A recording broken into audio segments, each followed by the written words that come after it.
Continuamos con Conoce tus derechos.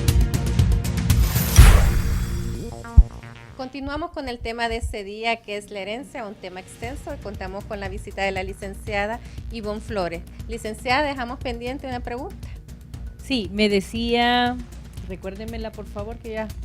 Le preguntaba en el caso cuando uno dice, ya hice mi testamento, okay, pero otras veces uno no dice si hizo un testamento o no. ¿Cómo vamos a saber si hay o no testamento? Efectivamente, sucede que cuando se efectúa un testamento, el notario tiene 5 días para remitírselo a la sección del notariado de la Corte Suprema de Justicia. Es un término de 5 días hábiles, el cual genera una sanción en el no hacerlo. ¿Por qué? Porque sucede que nosotros hacemos el testamento hoy. La persona ya está en un estado de gravidez grande y fallece lamentablemente al 3er día.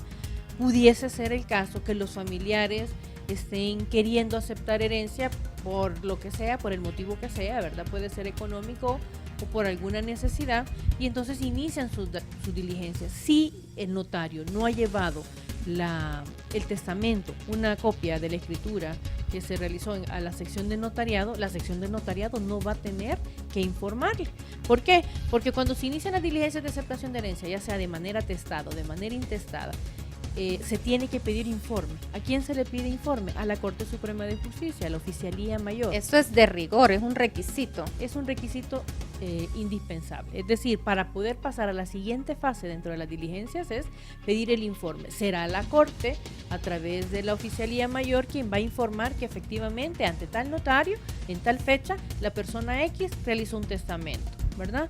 Y entonces, si yo estoy iniciando una diligencia de aceptación de herencia intestada y efectivamente hay un testamento, entonces el juez o el notario no tiene validez, no pudiese continuar, porque hay que ver si ese testamento tiene o no tiene validez, si se ha pedido alguna nulidad sobre el mismo o por qué no se ha presentado, ¿verdad? Posiblemente las personas, como usted bien decía, no sabían que existía un testamento y ellos se abocaron de manera intestada a iniciarla, pero ya el abogado sabe que existe un testamento y lo que hay que hacer es ir a la sección de notariado, pedir una copia de ese testimonio para ver si ellos están siendo beneficiados dentro del mismo.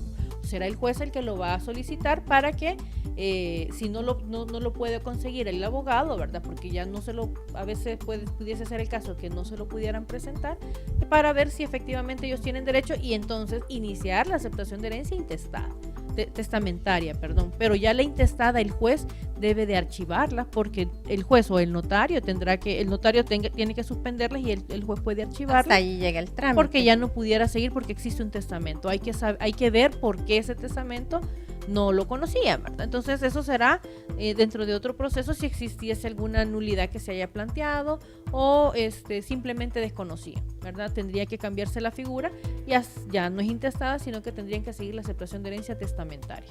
Hablábamos anteriormente de las donaciones en las cuales podemos revocarlas en el caso de la ingratitud, sí. Pero en el caso del testamento, ¿puedo revocarlo también?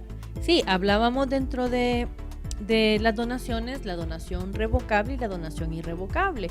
La irrevocable decíamos que es cuando yo en el momento a usted le estoy dando un bien, ¿verdad? Y ya es parte suyo, yo ya no lo podía revocar y hablábamos de la indignidad. Pero resulta, por ingratitud, pero resulta que yo quiero darle una donación. Son llamadas...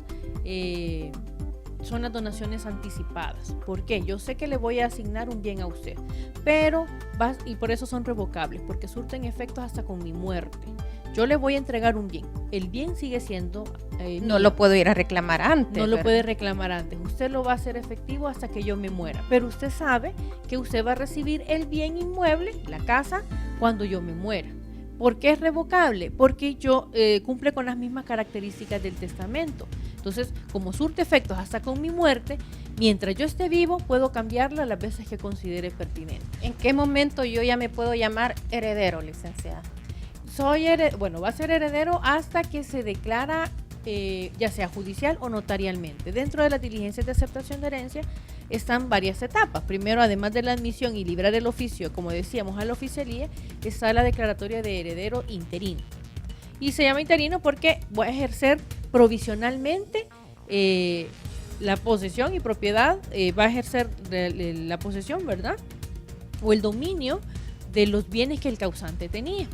Pero una vez se generan las publicaciones, que en el diario oficial se establece que tiene que ser dentro de los 15 días, la publicación, se va a efectuar la declaratoria de heredero, y ahí se nombra. Ahora, por la práctica, se le llama definitiva. Equivocadamente, por la práctica, como decíamos que la otra era interina, entonces se acostumbró, se dijo que era definitiva esta. En realidad, la ley lo que dice es que se declarará heredero, no definitivo, sino que se va a declarar heredero, porque de la otra forma era un nombramiento interino para poder ejercer la posesión. Por ejemplo, si yo estoy siendo, o el causante está siendo demandado, entonces yo, como yo ya soy heredero interino, ya puedo ejercer la posesión, ya puedo ejercer acciones que el causante tenía y me puedo ir a defender en representación del causante, ¿verdad? Siendo interino, pero voy a poder vender, voy a tener la propiedad de los bienes, va a ser parte de mi haber patrimonial hasta que me declaran heredero, no antes. Licenciada, estamos hablando de que está el tema cuando yo dejo un testamento, pero muchas veces no dejo un testamento. Tengo muchos bienes, tengo muchos hijos conocidos y no conocidos. ¿Qué hago? Digamos, se murió mi papá y yo no sé que tengo más hermanos. Ya usted nos explicó que hay que hacer la diligencia, ¿verdad? Para saber si él dejó testamento, y efectivamente nos dicen, ¿verdad? Nos confirman que no hay un testamento. ¿Qué debo de hacer?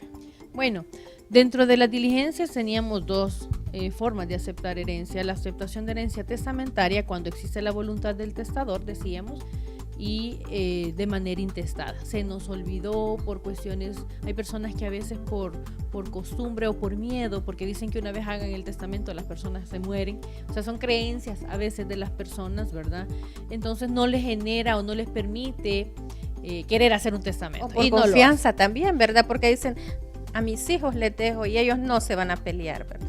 Y el problema es que con el patrimonio, siempre que haya dinero o bienes de por medio, puede generarse problemas, lamentablemente. En vida nosotros no tenemos problemas porque a veces el padre es de carácter y todo el mundo lo respeta, pero ya en ausencia empiezan todos a pelearse, empieza a haber conflictos o lamentablemente unos ejercen más poder que otros, ¿verdad? Entonces, cuando es así, viene la ley, viene el Estado. Como el Estado debe de velar por la familia, según el artículo 32 de la Constitución, será el Estado quien vele y será la familia la que va a recibir ese patrimonio que el causante dejó. ¿Cómo se distribuye? El 988 ya nos dice, nos establece jerarquías. Hay un orden jerárquico. En el primer nivel vamos a hablar siempre de la esposa o la conviviente, vamos a hablar de los hijos y de los padres. Luego en la segunda línea vamos a referirnos a los nietos, y así sucesivamente. En la tercera vamos a hablar de los hermanos, luego tenemos los tíos y vamos a ir bajando hasta llegar al séptimo punto o al séptimo grado, que sería la universidad o los hospitales nacionales, en caso de que ya no existieran beneficiarios. ¿Por qué la ley establece ese orden? Porque, como le decía, vela por la familia y obviamente primero será dentro de la familia los padres, los hijos y la esposa o la conviviente la que deben de recibir ese beneficio. Y si el causante, ¿verdad? Estaba casado, nunca se divorció, pero yo era su compañera de vida, ¿puedo reclamar yo como compañera de vida o le corresponde al esposo? No, ahí lamentablemente ya la ley establece. ¿Por qué? Porque él pudo haber estado casado y solo convivir con la persona un día, y se pudo haber separado y pudo haber estado conviviendo con la otra persona toda su vida y con ellos sí procreó hijos, pero lamentablemente el vínculo matrimonial lo tiene con la primera esposa. Él, al no haberse divorciado, el vínculo lo mantiene. Me dejó sin nada. Y como compañera de vida. Como compañera de vida la deja sin nada. Salvo, por ejemplo, que tenga cuentas de ahorro y entonces en las cuentas de ahorro, por ejemplo, la beneficiaria, a usted la pongan como beneficiaria. Pero esos serán casos excepcionales en donde la misma ley ya le regula cómo se va a beneficiar, quiénes van a recibirlo, ¿verdad? Ya no dependerá de los herederos. Interesante, licenciada. Bueno, vamos a un corte comercial. Regresamos en un momento con conclusiones, con recomendaciones también, ¿verdad? Qué tan importante es hacer un testamento. Recordarles que estamos transmitiendo este programa todos los jueves y también que nos sintonicen a través de las redes sociales. Vamos a un corte comercial. Ya regresa. Conoce tus derechos. Conoce tus derechos.